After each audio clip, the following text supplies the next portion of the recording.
Hi friends, ನಮಸ್ಕಾರ. ಇದು ಬಂದ್ಬಿಟ್ಟು TVS ಕಿಂಗ್ ಅಂತ ಹೇಳ್ಬಿಟ್ಟು ಡ್ಯೂರಾಮ್ಯಾಕ್ಸು ಲೇಟೆಸ್ಟ್ ಗಾಡಿ. ಬರೀ 1400 ಕಿಲೋಮೀಟರ್ ಮಾತ್ರ ಗಾಡಿ ಓಡಿದೆ. CNG ಫಿಟ್ ಮಾಡಿದ್ವಿ. ಈ ಗಾಡಿ ಕೂಡ ತುಂಬ ಒಳ್ಳೆ ಮೈಲೇಜ್ ಬರುತ್ತೆ, ಪಿಕಪ್ ಎಲ್ಲ ಚೆನ್ನಾಗಿರುತ್ತೆ, ಒಳ್ಳೆ ಪರ್ಫಾರ್ಮೆನ್ಸ್ ಇರುತ್ತೆ. ನೀವು ನೋಡ್ಬೋದು. ಸರ್, ಹೊಸ ಗಾಡಿ ನಮಗೆ ಫಿಟ್ ಮಾಡಿಸ್ಬೋದಾ, ಹಳೆ ಗಾಡಿಗೆ ಮಾಡಿಸ್ಬೋದು ಅಂತ.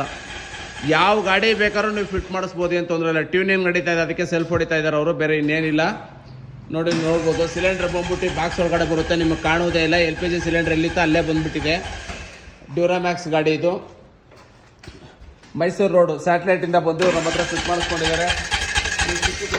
ಇಲ್ಲೇ ಲವಾಟೋ ಸಿಂಪಲ್ ಆಗಿ ಫಿಟ್ಟಿಂಗ್ ಆಗಿದೆ. ಫಿಲ್ಲಿಂಗ್ ವಾಲ್ ಬಂದ್ಬಿಟ್ಟು ಅಲ್ಲೇ ಮುಂದೆಗಡೆ ಬಾಕ್ಸ್ ಅಲ್ಲೇ ಬಂದ್ಬಿಡುತ್ತೆ. ಇಲ್ಲೇ ಫಿಲ್ಲಿಂಗ್ ವಾಲ್ ಇಲ್ಲೇ ಬರುತ್ತೆ. ಲೈಸೆನ್ಸ್ ಪ್ಲೇಟು ಇಲ್ಲೇ ಇದೆ ನೋಡಿ. ಬ್ರ್ಯಾಂಡ್ ನ್ಯೂ ಗಾಡಿ. ಕಿಲೋಮೀಟರ್ ಕೂಡ ತೋರಿಸ್ತೀನಿ, ನೀವು ನೋಡ್ಬೋದು. ನೋಡಿ, ಬರೀ 1247 ಕಿಲೋಮೀಟರ್ ಓಡಿದೆ ಗಾಡಿ ಅಷ್ಟೇ. ಬ್ರ್ಯಾಂಡ್ ನ್ಯೂ ಗಾಡಿಗೆ, TVS ಗಾಡಿಗೆ ಫಿಟ್ ಮಾಡಿದ್ವಿ ಕಿಟ್ಟು. ಹೊಸ ಗಾಡಿ ಆಗ್ಬೋದು, ಹಳೆ ಗಾಡಿ ಆಗ್ಬೋದು, ಯಾವುದೇ ಗಾಡಿ ಇರಲಿ CNG ಹಾಕೋಬೋದು. ಒಳ್ಳೆ ಬೆನಿಫಿಟ್ ಸಿಗುತ್ತೆ. ಇದು ಕೂಡ 45ರಿಂದ 50 ಕಿಲೋಮೀಟರ್ ಮೈಲೇಜ್ ಬರುತ್ತೆ. ಇದು ತುಂಬ ಚೆನ್ನಾಗಿದೆ. ಏನೇ ಮಾಹಿತಿ ಬೇಕು ಅಂದರೆ ಈ ನಂಬರ್ಗೆ ಕಾಂಟ್ಯಾಕ್ಟ್ ಮಾಡಿ. ವಿಡಿಯೋನ ಫುಲ್ ನೋಡಿ, ಲೈಕ್ ಮಾಡಿ, ಸಬ್ಸ್ಕ್ರೈಬ್ ಆಗಿ ಮೇಯ್ನು. ಯಾಕಂದರೆ ಜಾಸ್ತಿ ಜನಕ್ಕೆ ರೀಚ್ ಆಗಲಿ ವಿಡಿಯೋ, ಜಾಸ್ತಿ ಜನ CNG ಚೇಂಜ್ ಆಗಲಿ, ಅವಾಗ ಪಂಪ್ಗಳು ಕೂಡ ಜಾಸ್ತಿ ಆಗ್ತವೆ ಅಂತ ಹೇಳ್ತಾ ನಾನು ವಿಡಿಯೋನ ಮುಗಿಸ್ತಾ ಇದ್ದೀನಿ. Okay, thank you, bye friends.